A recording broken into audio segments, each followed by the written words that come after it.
Sure, there's a few other people that'll be sneaking in, so just push them in and put them in the mush pot when they get here. And I'll try and pivot as much as I can to make sure we cover everybody.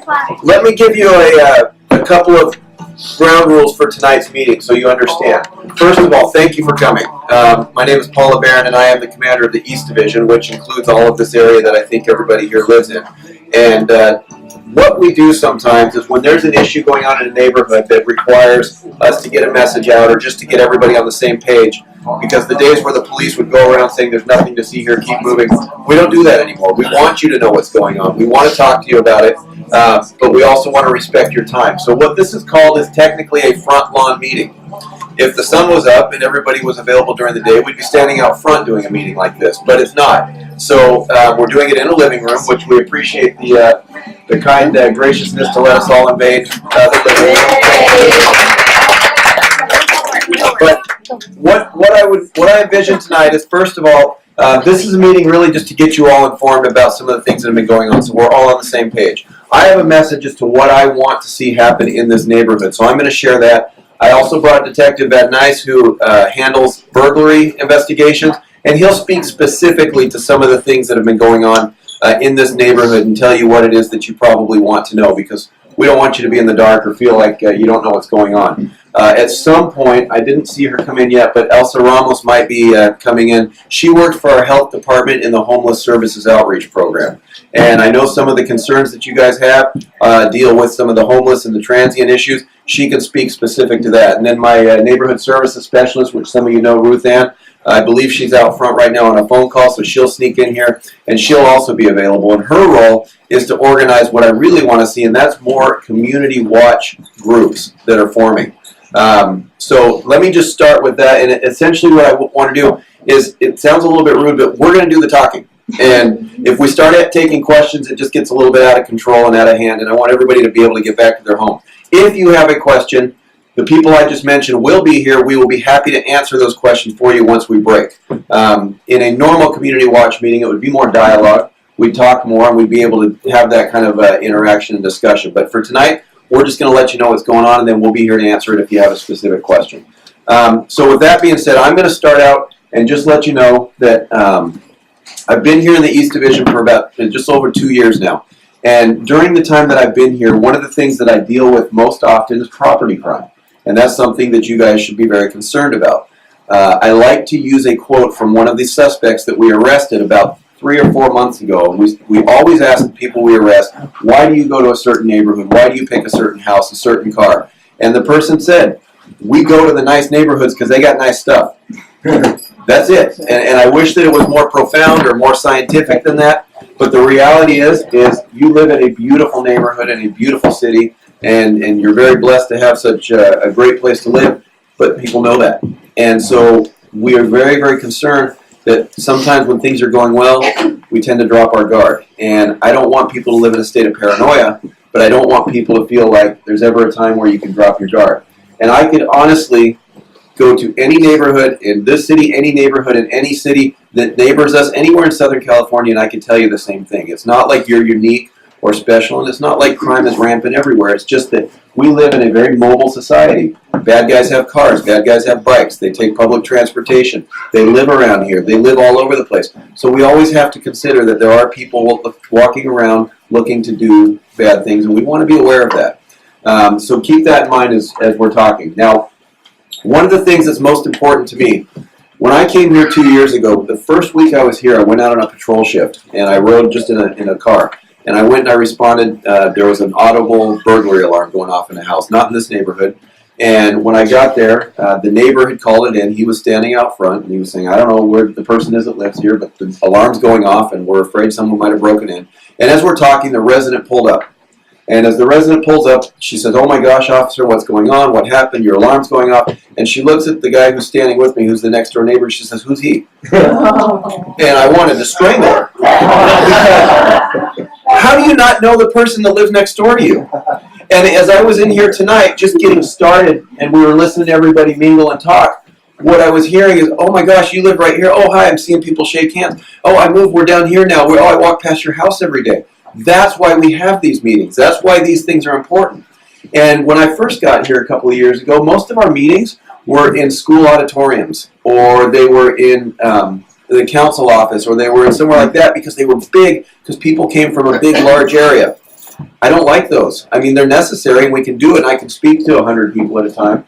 But what I want is I want you and the 6 people in that direction and the 6 people in that direction to get together and talk about what's going on in your block, across the street from you, behind you. Those are the people you need to know. Because one of the crime tips or the prevention tips that I tell people about is, my officers do not get bothered when you call them.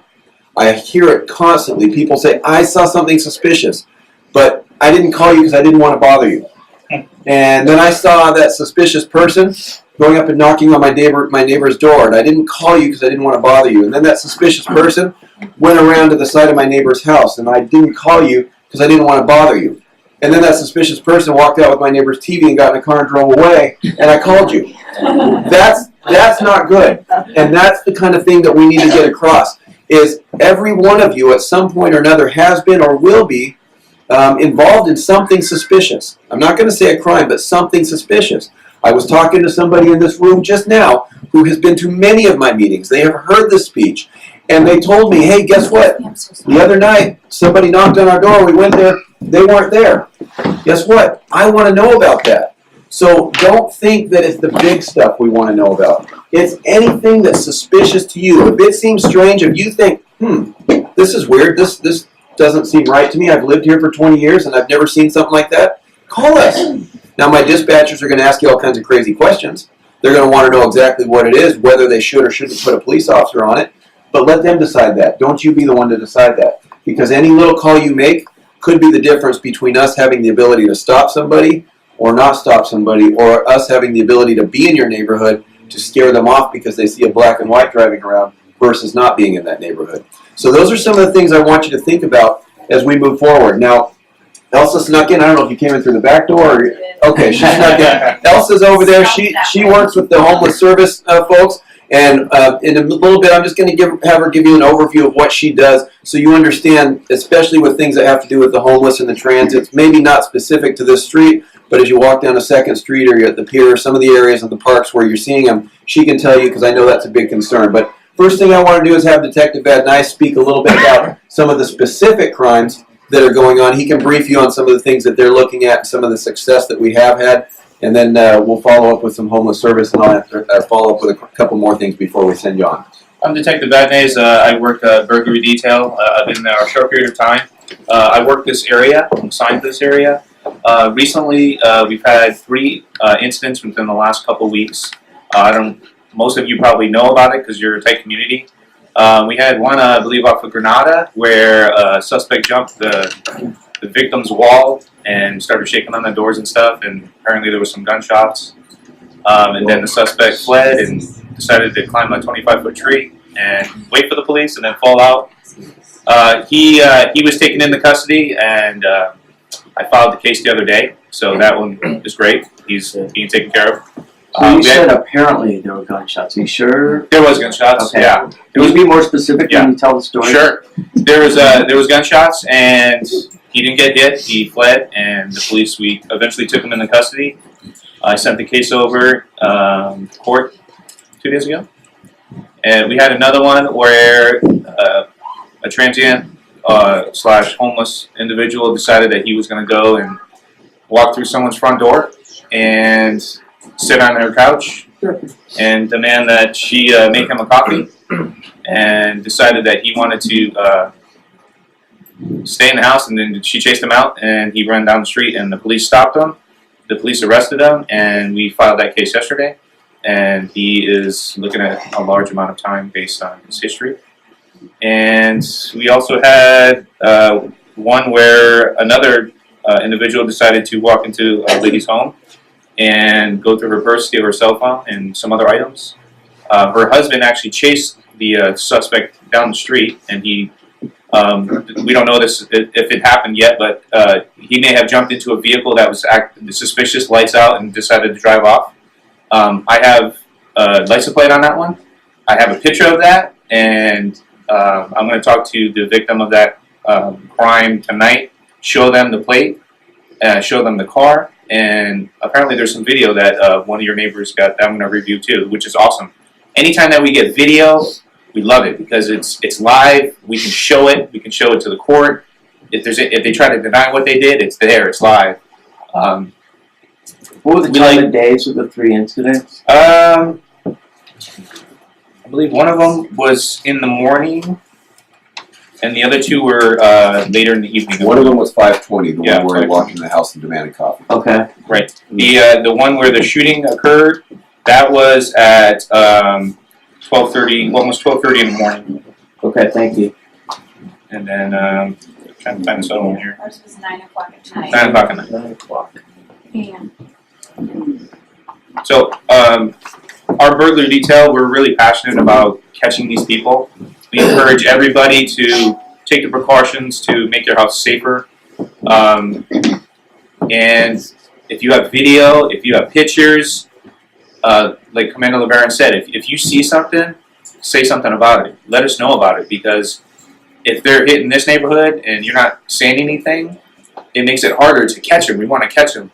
Always, we just want to do our best to put these people away, so they're not, so you guys can be safe. You don't have to worry about it. You can work through your neighborhoods, and and enjoy things that you have.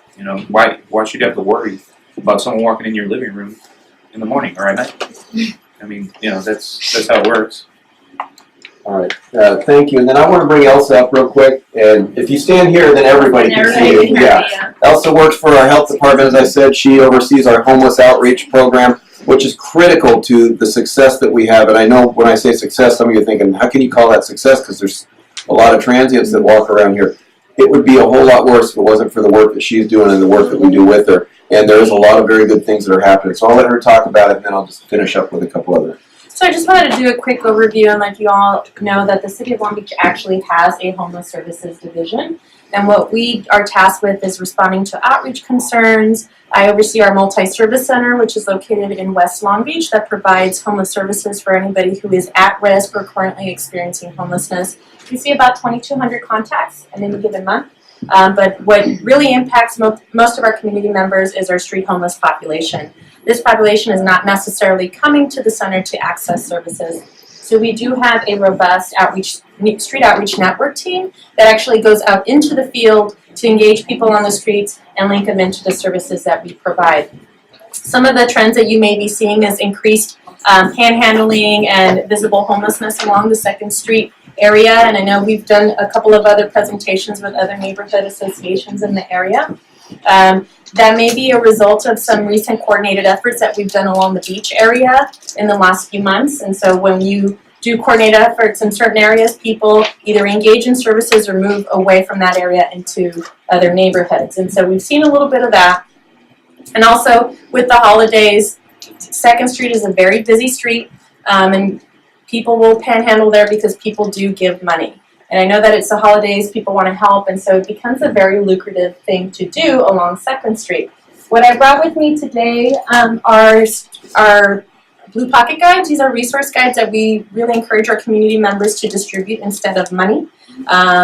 It's a resource guide that will tell people where to go for food, resources. It has our access center information on it, hotline numbers, our contact information. If you know of someone who needs services, we can go out and dispatch our street outreach team to go out and talk to them, or we can even send our van to transport them to the center for services. So I'm going to leave several copies of these behind for you guys to take with you. When someone panhandles, I keep these in my car and I give them a pocket guide. I'm looking to give a hand up, not a handout.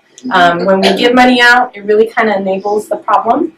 And oftentimes people who are asking for money are not necessarily homeless. And so we really want to ensure that for those who really do need the services, that they have them and that they can access our services. Our general numbers on here, if there's any concerns about regular individuals that you're seeing in your neighborhoods, please let me know. I oversee our street outreach network. We can dispatch any encampment issues that you may notice in your neighborhoods or in surrounding areas. We do work with our Parks and Rec department as well as our Public Works for encampment cleanups. And if anything requires enforcement, of course, we work with our police department to ensure that people move along and that there's no infringement. We really are trying to create a balance for everyone, and ultimately we really want to get people off the streets and into alternative housing options. For us, our goal is really not to have people on the streets in Long Beach. So I just want to make sure, oftentimes people don't know that the city has these services, so we want to make sure that we're educating our community members so that we can also empower you to be our voice and extend that information out to, for those of you who are here and family members and friends, your neighbors that aren't here today, please make sure you send that information off. Any questions on, We're gonna take questions. at the end, okay? Yeah, okay. I'll let you lead. Yeah, thank you. So what I want to do is just kind of cover a couple of things that I think are relevant to each of you who live in this neighborhood. Some current crime trends, things you're probably wondering what can we do or what are some of the things that you're seeing. I want to make sure you're aware of that. I brought Elsa here because the reality is that some of our crimes are being committed by homeless people. Not all of them, and I don't want anybody to get the idea that they're the problem, because there's a lot of other people who are committing these crimes. But when it comes to the homeless, I get a lot of people calling me and saying, just make them go away. Well, I would like to, but we can't do that. Because being homeless isn't a crime. What homeless people do when they don't have a place to be ends up being a crime many times. But the only way to solve homeless problems is what Elsa and her team does, and that's take them off the street and give them a place to be. And they do that. They can do that literally at the moment they come in contact with them. We went down the Row restaurant that's abandoned right now. There was a camp back behind there. We got some complaints. They went down there. They found 3 people and said, hey, would you guys like to get off the street? Yes. 30 minutes later, they were gone. And they haven't been back. That's how quickly and how effective they can be. Our job requires us to enforce the law. Enforcing the law means whatever laws they're breaking, we're either going to cite them or arrest them. So we cite them, we take them to jail, they come right back. It's a revolving door. We do our best to try and encourage them not to break the law, and ultimately that they will accept those resources. But we have to respect the fact that many of the people don't accept their resources. They choose to be here, and then we have to deal with it accordingly. So understand that. Now, as far as the crime trends go that we're seeing, there's 2 things I want you to think about. During the daytime typically, and I know we have some unique cases where there are some nighttime burglaries, but during the daytime is when we see most of our burglary activity. A burglary is when somebody's coming into your home to take something out of it, typically when nobody's there, hopefully, and that's usually what the case is. What we're seeing more often than not in those cases is the burglars, they're going to pick a neighborhood, they're going to walk up and down the street, they're looking for empty homes where nobody's home. They don't want confrontation. It's very unique, and that's one of the reasons I was so concerned and wanted to come out and talk to you guys. Very unique to find people walking into homes where people are there, or even not concerned about the fact that they are there. I can tell you, at least in one of the cases, the person that did that was extremely intoxicated when they did. And I think that played a lot into why they did it. So it's not to say that it can't happen again or it won't, but that intoxication was one of the motivating factors that caused them to do that. But as the detective said, that person has also got a very bad history, which concerned us a lot. And he's looking at some serious charges, which the district attorney was willing to file on him. So during the daytime, people will go and they'll knock on doors typically, or they'll look for opportunities where they think nobody's home. And if nobody answers that door, they go around to the side, they look for an open window, they're in, they're out, they're gone. And that's what we're seeing more often than not, is people come home, or sometimes people run off and they leave the garage door open, or they might just run out for a second and come back in a few minutes and they've left something open where it's easy to get in. It really doesn't take long, and that's one of the things you need to think about. So the strategy that we ask, and it goes back to what I said before, is we absolutely need you to call when you see something suspicious. If somebody knocks on your door and you answer it and they say, hey, is Joe here? There's no Joe here. Oh, sorry, I got the wrong place, and off they go. That's a burglar. That's an attempted burglary, in my opinion, because that's what they're doing. And if that happens to you, you better be on 911 immediately. And I expect my dispatchers will support you in that, and they'll send an officer out there. And the point is we want to get out here quickly, because if they did it to you and you were home, they're going to somebody 2 or 3 houses down. And in one of the cases that the detective spoke about, one of those people had knocked on 4 doors before they came to the place where they actually went into the house. And one of the neighbors had actually opened the door and had contact with them and didn't call us and tell us.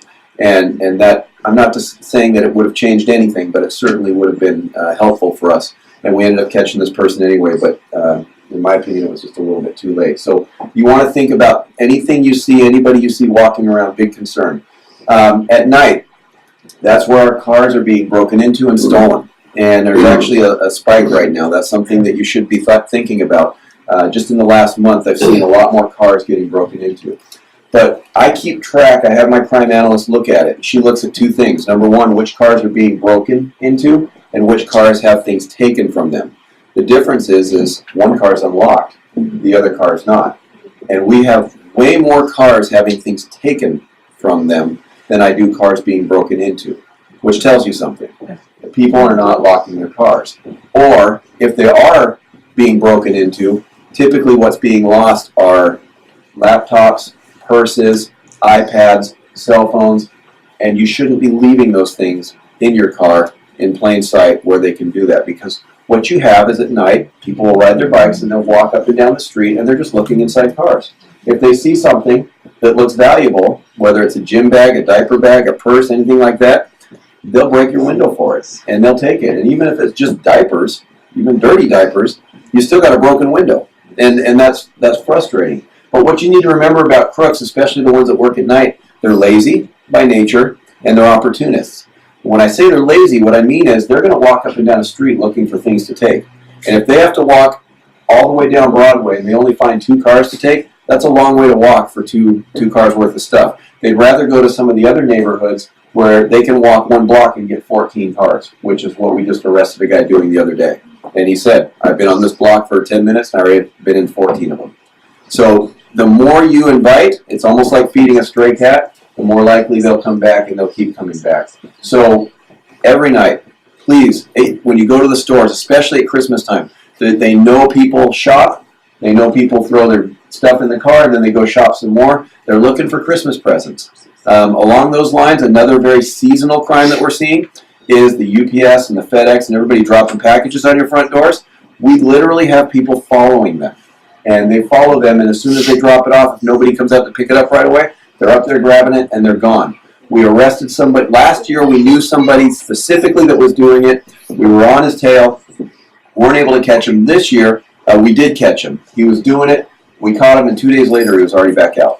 And that's frustrating to us, but I want you to know the reality of what we're dealing with. That is a theft, and based on our current legislation, that is basically a citation. But it's definitely something that is going to impact you guys. So we want to continue to work these people, because if we work them hard enough, they're either going to realize even it's just not worth it for me to be in Long Beach, or we can get them on some other charges, which these guys do a great job of making sure maximum charges are filed so that the real criminals can go away. So I guess the bottom line, the thing that we really want to impact the most is the fact that you got to know what's going on and you got to let us know. And more importantly than anything, the reason why these are so successful compared to me standing in front of 200 people at a high school auditorium is when I'm done and I say thank you for being here, I expect everybody to say hello to somebody you don't know. And that way, when you leave and you go home and then tomorrow you're sitting out in your front lawn and you see somebody going up to the house of the person you didn't really know, at least you know now that that person is on the same page as you, and when you call the police and we come out there and we jack up their kid who's home from college, they won't be mad at you because they're doing what you're supposed to do. But we may end up jacking up the guy who's going to break into their house or the lady that's going to break into their house. The point is that when everybody's on the same page, the neighborhood becomes unified and it becomes much stronger. So what I would love to do is after the holidays, when everybody's getting back to normal, is come out here and speak to each one of your blocks or whatever you decide is your community watch group, and just have a sit down and have some more conversations. And that's really where the value is it's up to you guys how you want to do it. We are happy to support it. We're not going to tell you how to have your meetings. We're not going to tell you when you should meet or what you should do. That's up to you guys, and that's one of the things that we want you to leave here with. So with that being said, I know Ruth Ann is here somewhere. I don't know if she's... Okay, Ruth Ann's there. Ruth Ann, just step in here so they can see who you are. Ruth Ann, there she is. If you are interested in having any kind of a meeting or any kind of support, she is the one to talk to. She will make that happen. She's at the front door, so you'll find her as you walk out. But I appreciate everybody being here, and I am more than happy to answer questions and talk to you. I know that you've got a lot of resources up here, but if you don't want to talk to us, at least talk to somebody in this room before you leave, because that's where the value is that everybody's on the same page. So I apologize that we didn't take a lot of questions, but too many people is just going to make it difficult. So thank you again, and happy holidays. If you need anything, we'll be right here at 7th stage.